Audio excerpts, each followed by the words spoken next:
출애굽기 32장 1절의 말씀을 함께 다 같이 합독하도록 하겠습니다. 함께 읽겠습니다. 백성이 아론에게 이르러 말하되 일어나라, 우리를 위하여 우리를 인도할 신을 만들라.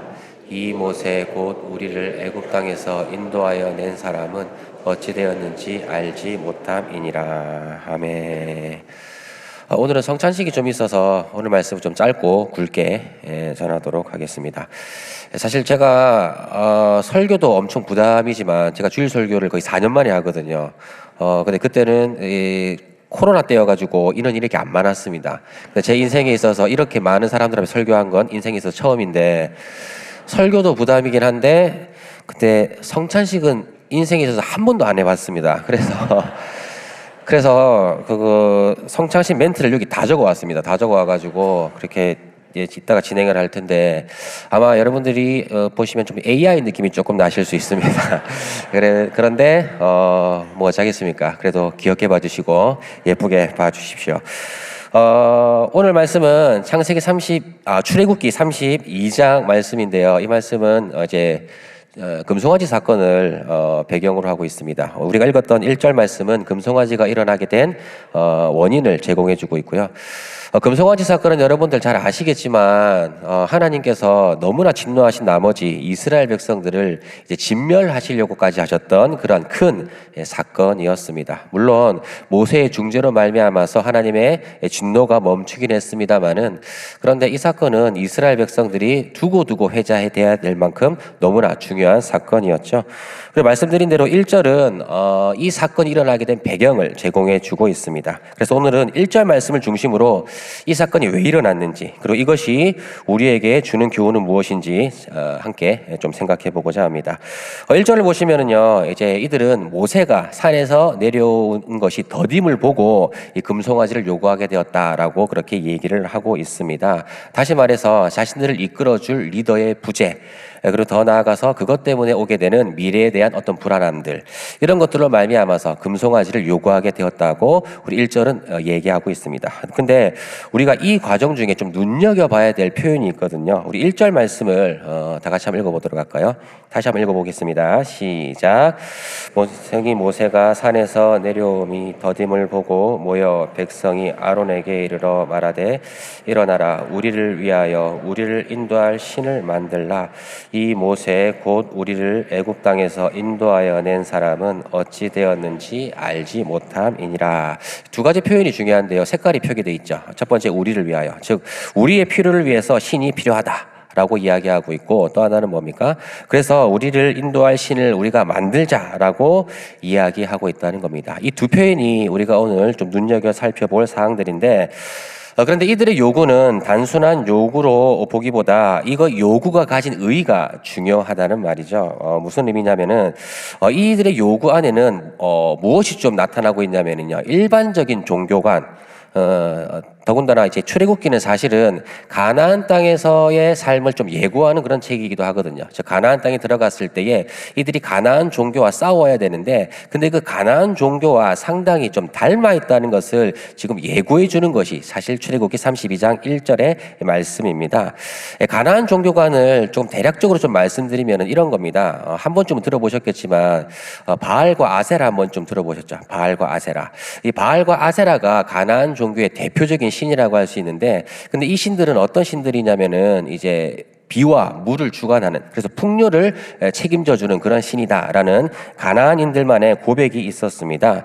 그래서 그들은 사실 이 풍요와 그리고 물을 보장받기 위해서, 사실 가나안 땅에 가만히 보면은요, 거기는 가보신 분들은 아시겠지만 황량한 사막과 같습니다. 그렇기 때문에 이들에게는 물이 그리고 비가 상당히 필수적인데 자기 힘으로 이게 할 수 없잖아요. 그러다 보니까 이들은 그것을 충족하기 위해 가지고 스스로 신을 만들고, 그리고 그것들에게 신들에게 바알과 아세라라는 이름을 붙여가지고 이 신들이 자신들의 풍요를 보장한다는 그런 믿음을 가지고 있었던 겁니다. 더 나아가서 바알과 아세라는 자신의 풍요를 책임져 줄 뿐만 아니라 자신들의 미래까지도 보장해주는 그런 신이다라는 신앙이 이들 가운데 있었던 것이죠. 다시 말해서 가나안 종교의 특징이 뭐냐면요, 이겁니다. 우리의 필요를 위해서, 즉 이 땅에서의 우리의 필요를 위해서, 그리고 또 하나는 뭡니까? 그리고 신을 스스로 만들었다는 것이죠. 이게 가나안 종교의 특징입니다. 하나님께서는 이스라엘 백성들이 가나안에 들어가면은 이 가나안 종교와 철저하게 싸워야 되고 이것을 경계해야 된다는 것을 무수히도 말씀을 하셨거든요. 자, 그런데 이 가나안의 종교관이 지금 금송아지를 요구하는 이스라엘의 말 안에서 묻어 나오고 있다는 말입니다. 뭡니까? 우리를 위하여 신을 요구하는 거예요. 우리를 위하여. 즉 자신들의 삶의 안정과 풍요와 편안을 위해서 신을 만들어 달라고 요구하고 있는 것이고, 또 하나는 뭡니까? 그리고 그 신을 자신들이 스스로 만들자고 제안하고 있다는 말입니다. 사실 오늘 본문은요, 이 이스라엘이 금송아지라고 하는 우상을 요구했다는 것을 넘어서서 이들이 가나안 종교를 지금 닮아가고 있다는 것을 보여주는 그러한 본문이라고 할 수 있겠습니다. 그래서 가나안 땅에 들어가면은 이들이 이 유혹에 넘어지겠구나, 이들이 이런 가치관을 가지고 이 유혹으로 말미암아서 괴롭힘을 당하겠구나라는 것을 예고해 주는 장이 바로 32장이라는 말입니다. 사실 이스라엘 백성들은 가나안과 철저히 구별되어야만 하는 신앙 공동체입니다. 즉, 이 땅 가운데에 특히나 가나안 땅 가운데에 하나님을 신앙한다는 것이 무엇인지를 분명히 보이며 하나님의 율례와 법도를 따른다는 것이 무엇인지를 보여야만 하는 사명 공동체라는 말이죠. 그런데 지금 이들이 금송아지를 요구하고 있는 이들의 말 속에 이런 신앙 고백과 그리고 사명에 대한 인식이 전혀 없음을 우리가 보게 된다는 말입니다. 오히려 가나안의 종교관과 아주 깊이 닮아 있다는 것을 알 수 있다는 말이죠. 자, 그렇기 때문에 이 금송아지를 요구한 이 모습은 이렇게 표현할 수 있습니다. 오늘 설교의 제목이기도 하죠. 신앙의 종교화입니다. 그들은 신앙 공동체의 모습으로서가 아니라 자신들의 필요에 따라서 신을 구하고 있고, 그리고 스스로 신을 만들고자 하는 이 종교성이 결국에는 금송아지를 요구하게 만들었다는 말입니다. 자, 그래서 이들이 이렇게 요구했던 이 두 가지 사항을 좀 면밀히 살펴보고자 합니다. 이 사항들이 이 가치관의 실체가 과연 무엇인지, 그리고 이 가치관이 도대체 어떤 힘을 가지고 있길래 이들의 신앙을 종교로 전락시켰는지 함께 좀 살펴보고자 합니다. 먼저 첫 번째로는요, 우리를 위하여입니다. 우리를 위하여. 다시 한번 1절 말씀을 다시 한번 읽어보도록 하죠. 읽겠습니다. 시작. 백성이 모세가 산에서 내려오니 더딤을 보고 백성이 내게 이르러 말하되 일어나라, 우리를 위하여 우리를 인도할 신을 만들라. 이 모세 곧 우리를 애굽 땅에서 인도하여 낸 사람은 어찌 되었는지 알지 못함이니라. 자, 첫 번째로 이들의 신앙을 종교로 전락시켰던 첫 번째 가치는 뭐냐면요, 우리를 위하여라고 하는 이 가치입니다. 물론 우리를 위하여라고 하는 이 가치가 무조건 나쁜 건 아닙니다. 물론 우리의 결핍을 알고 하나님 앞에 우리의 결핍을 호소하면서 하나님을 찾는 것은 중요한 신앙의 요소이기는 할 겁니다. 그런데 이게 전부가 되면 안 된다는 말입니다. 이게 우리 신앙의 최종 목적이 되면 안 된다는 말입니다.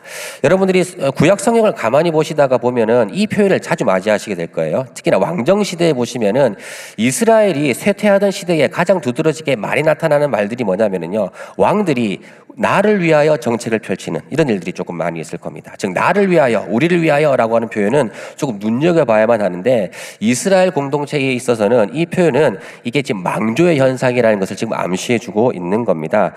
사실 이스라엘은 하나님이 부르신 공동체입니다. 그렇기 때문에 이 땅에서 그들은 하나님의 이름과 영광을 드러내면서 하나님 나라를 위해서 부름받은 자들이 이스라엘입니다.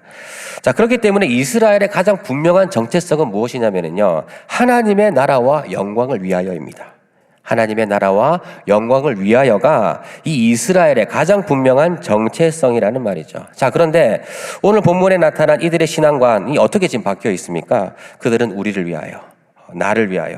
즉 하나님의 이름과 영광은 오간데 없이 자신들의 불안을 해소해주고 풍요를 보장해줄 신을 지금 찾고 있다는 말입니다. 자신들의 안위와 풍족이라고 하는 가치관에서 출발하다 보니까 이들의 신앙과는 지금 종교로 전락하고 말았다는 말입니다. 여러분, 근데 이 가치관이 우리 삶에도 일어나고 있다는 말입니다. 가령 우리가 가장 아름다운 믿음의 고백이 드러나야만 하는 이 예배 현장에서도 이 가치가 가끔 드러난다는 말입니다. 여러분, 예배의 목적은 뭘까요? 예배의 최종적인 목적은 뭘까요? 우리는 무엇 때문에 예배를 합니까? 바로 하나님의 영광이죠.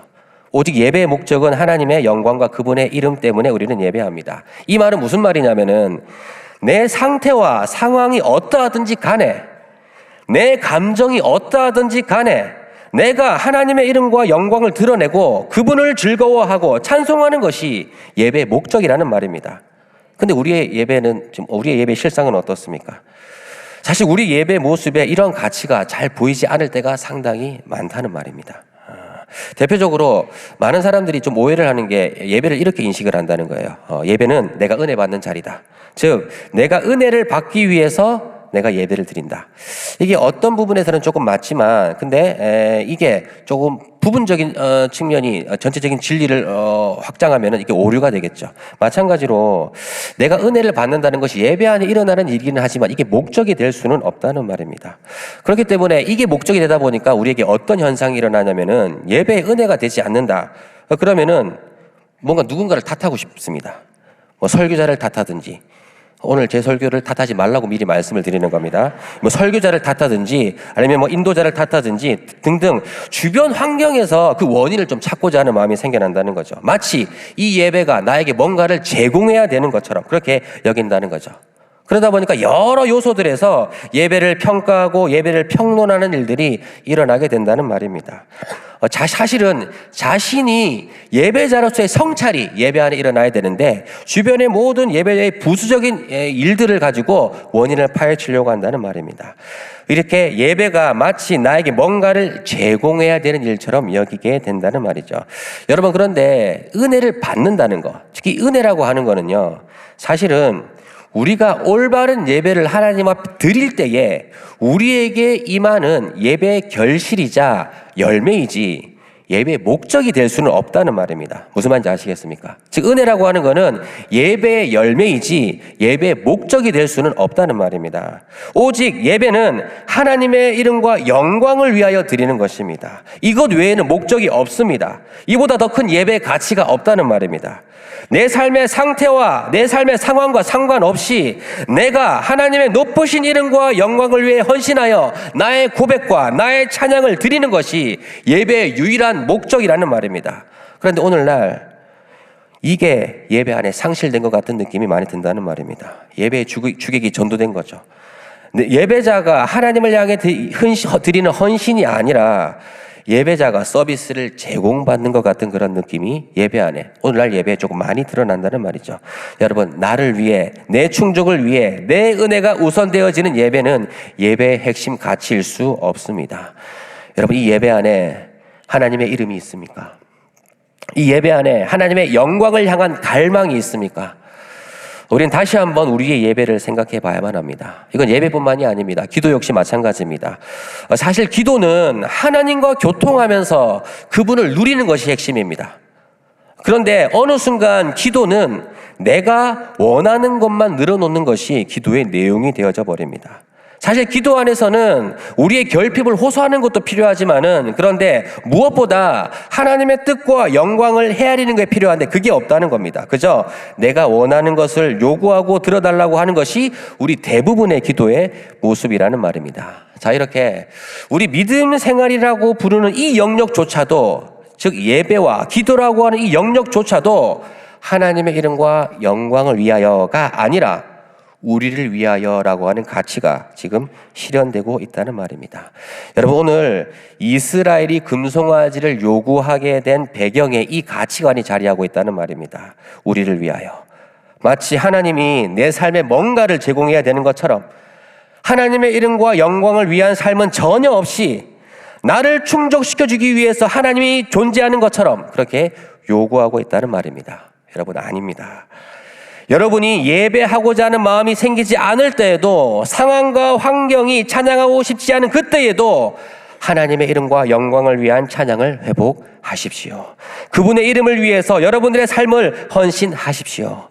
이것이 우리가 가지고 있어야 될 삶의 자세이자 믿음의 고백입니다. 우리를 위하여 라고 하는 이 가치가 결국에는 이스라엘의 신앙을 종교로 전락하게 만든 첫 번째 가치관입니다. 그리고 또 하나 이스라엘의 신앙을 종교로 전락하게 만든 두 번째 가치관이 또 있습니다. 그게 뭐냐면요, 우리를 인도할 신을 만들자라고 하는 가치관입니다. 다시 한번 아까 읽었던 1절 말씀을 다시 한번 읽어보도록 하겠습니다. 시작. 백성이 내려옴을 더듬을 보고 백성이 모세에게 이르러 말하되 일어나라, 우리를 위하여 우리를 인도할 신을 만들라. 이 모세 곧 우리를 애굽에서 인도하여 낸 사람은 어찌 되었는지 알지 못함이니라. 자, 뭐라고 얘기하고 있습니까? 우리가 스스로 신을 만들자, 이렇게 얘기를 하고 있습니다. 즉 앞이 막막하고 보이지 않으니까 뭐예요? 우리가 주체가 되어가지고 신을 만들자는 그러한 얘기입니다. 즉 그들 스스로가 시작이 되고 그들 스스로가 주체가 되는 거죠. 근데 이것은 지금 시작과 방향이 잘못된 겁니다. 여러분, 기독교의 신앙 체계는요, 위로부터 내려오는 겁니다. 다시 말해서 나로부터 시작하는 게 아니라는 말입니다. 즉 하나님이 말씀하시며 하나님이 자신을 계시하시며 하나님이 자신의 뜻을 알리시며 그 말씀에 복종하며 그 말씀의 통치와 인도가 일어나는 것이 바로 기독교라는 말입니다. 그런데 종교의 또 다른 특징이 뭔지 아십니까? 종교의 또 다른 특징. 여러분, 종교는요, 자신들의 신에게 많은 것을 요구합니다. 많은 것을 쏟아냅니다. 그리고 그것을 얻어내기 위해서 많은 열심과 열성을 보입니다. 흔히 108배라든지 이렇게 자기를 자학시키면서 자기의 열성을 쏟아내서 무언가를 얻어내려고는 하지만, 그런데 정작 그들의 신에게는 아무런 관심이 없습니다. 즉 그 신이 어떤 속성이 있으며 어떤 성품이 있으며 어떤 비전이 있으며 그 신을 알고자 하는 열망이 없고 오직 그 신이 내게 무엇을 채워주는가에 대한 관심만 있을 뿐이라는 말이죠. 다시 말해서 부름받은 목적이 없습니다. 사명도 없습니다. 그냥 내 힘으로 안 되는 일들을 초월적인 어떤 존재의 힘을 빌려서 내 결핍을 메꾸려고 하는 것이 종교의 특징이라는 말이죠. 여러분, 그런데 기독교는 그것과 다르다는 말입니다. 기독교는 하나님으로부터 시작을 합니다. 하나님의 말씀으로부터 시작을 합니다. 그래서 그것을 통해서 하나님이 어떤 분이시며 그가 우리를 부르신 목적이 무엇이며 우리를 통하여서 이루시고자 하시는 비전이 무엇인지를 분명히 가지고 있는 것이 기독교입니다. 그렇기 때문에 기독교의 가장 분명한 정체성이 있다면 바로 이것일 겁니다. 사명입니다. 사명. 그런데 사명을 잃어버린 기독교는 죽은 기독교입니다. 종교로 전락한 생명력 없는 기독교입니다. 여러분, 오늘날 우리 신앙생활이 이 부분에서 위기가 많이 느껴진다는 거죠. 신앙생활로 혜택을 보고자 하는 사람은 많지만은, 그리고 편안하게 신앙생활을 하고자 하는 사람들은 많이 있지만은 정작 하나님이 부르신 그 사명에는 관심이 없는 겁니다. 헌신을 외면하고 부르심을 외면한 채 우리 각자의 소원과 욕구만을 늘어놓는 게 우리의 신앙생활이 되어간다는 말이죠. 때로는 불편한 사람과는 아예 관계를 안 하려고 하는 습성들이 생기게 됩니다. 그러다 보니까 사실은 하나님께서 나를 통해서 그 사람을 만지시고 회복시키시기를 원하기 위해서 나를 보내신 것일 수도 있는데, 근데 그것을 외면하는 겁니다. 아무도 하지 않는 그 일에 있어서 하나님이 나를 보내셔가지고 그 일을 이루시기를 원하시는데, 그런데 내가 혹여나 곤란해질까봐, 혹여나 내게 불이익이 있을까봐 그 일을 스쳐 지나간다는 거죠. 여러분, 오늘날 우리는 사명을 다 망각한 채에 신앙생활이 내게 어떤 유익을 주는지, 내게 어떤 혜택을 주는지에만 관심이 있습니다. 이런 일이 왜 일어납니까? 이런 일이 왜 일어납니까? 우리의 신앙관이 하나님으로부터 오는 것이 아니기 때문에 그렇습니다. 내 이성, 내 판단, 그리고 내 감정에서 시작되기 때문에 그렇습니다. 하나님으로부터 오는 말씀의 통치가 일어나지 않고 말씀 안에서 비전을 찾지 못하고 말씀을 통해서 사명을 찾지 못하기 때문에 그렇습니다. 여러분, 사명을 잃은 기독교는 그때부터 더 이상 기독교가 아닙니다. 그저 자신의 편의와 혜택을 위해 모여있는 종교 집단일 뿐이죠. 여러분, 오늘 금송아지를 세우고자 하는 이 이스라엘의 요구에 이 정신이 반영되어 있다는 말입니다. 그들은 하나님으로부터 시작하지 않습니다. 하나님에게서에 대해서는 관심이 없습니다. 하나님이 그들을 왜 부르셨는지, 자신들에게 어떤 비전과 사명을 맡기셨는지 전혀 관심이 없습니다. 그저 자신들의 안정과 미래를 안심하기 위해서 스스로 신을 만들고 있을 뿐입니다. 그리고 그 신을 통해서 자신의 미래를 보증받고자 하는 마음밖에는 없다는 말입니다. 이것이 이들의 신앙을 종교로 전락하게 만든 두 번째 가치관이라는 말입니다.